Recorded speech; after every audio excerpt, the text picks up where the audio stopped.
Hi, welcome to another episode of Hot Takes. Nicola Sturgeon, remember her? The woman who has basically disappeared after resigning as leader of the SNP. She doesn't often raise her head, doesn't crawl out from whatever stone she's living under and give interviews very often, but she has now done exactly that. And she's given an interview. And some very strange things are coming out of her strange mouth. Still, 2 years or so after she quit over allegedly the whole gender debacle, where she couldn't call Adam Graham, or as he likes to be known now, Isla Bryson, but he's still Adam Graham because he's still got his little meat and two veg. His tiny, remember the tiny little penis that poked out like that, little mushroom-oid penis that he had. Still got that. He still represents obviously a very much a danger to women, and he's languishing in a cell in a male prison. He is legally male. He's not had a gender certificate or anything like that. He's a man and a rapist. And Nicola Sturgeon is still refusing to call this trans double rapist Isla Bryson a man, even though it would be illegal to put a woman in a male jail. There we go. What is absolutely wrong with her? Now, she was the one that sort of pushed all these gender reforms that said that men who pretend to be women can be women, even though we all know, no, it can't happen. And she saw this beast of a man sent initially to a woman's prison so he could be locked up in a cell with a vulnerable woman all night, even though he is a convicted rapist. Now, simply because, I feel like I'm a lady, because if I know if I go into a male jail, they're going to beat me up. And subsequently, he has had apparently some violence visited upon him, for which I don't cry a single tear. Now, of course, this ended up blowing up way beyond any kind of proportion that anyone saw. It went worldwide. There was papers in America, Australia talking about this. The Times of India was talking about this. This was huge. He was sent to Cornton Vale, ladies' prison, but not for long. Once the outrage came and so forth, he was very quickly moved back into the male estate. There was questions asked in Westminster, in Holyrood.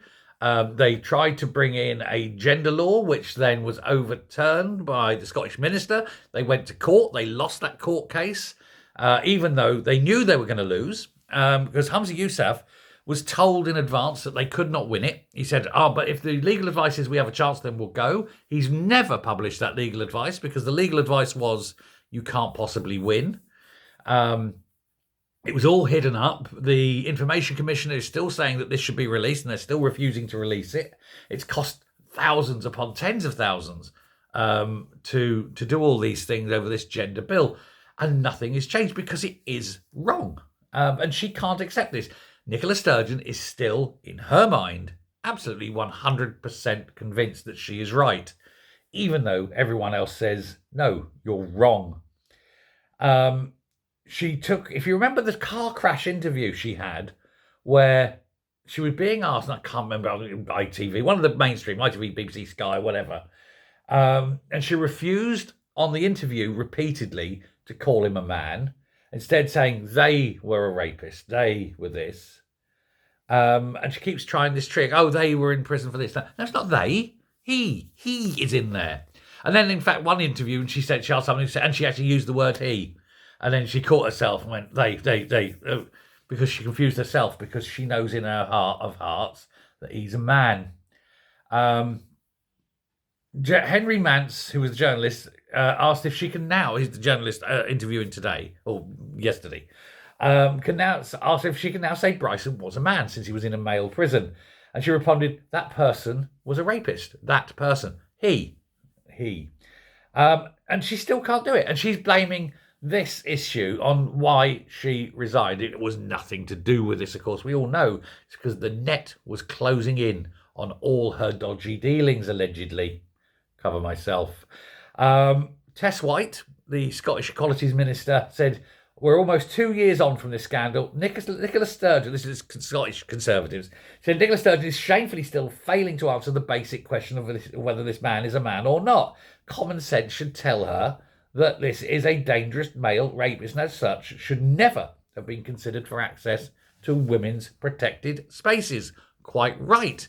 But that's not what Nicola wants. She wants men like this to be allowed to go in where there are vulnerable women, young girls, and expose themselves and say, well, no, it's okay, look, this is my female, this is my lady cock that I'm waggling in your face, little girl. And Nicola Sturgeon, of course, is quite happy with that. She's out of touch with the public. She's out of touch with reality. And I'm going to say the vast majority of people do not want men like Adam Graham allowed into women's safe spaces. There'll be one or two, but they're mentally ill, of course.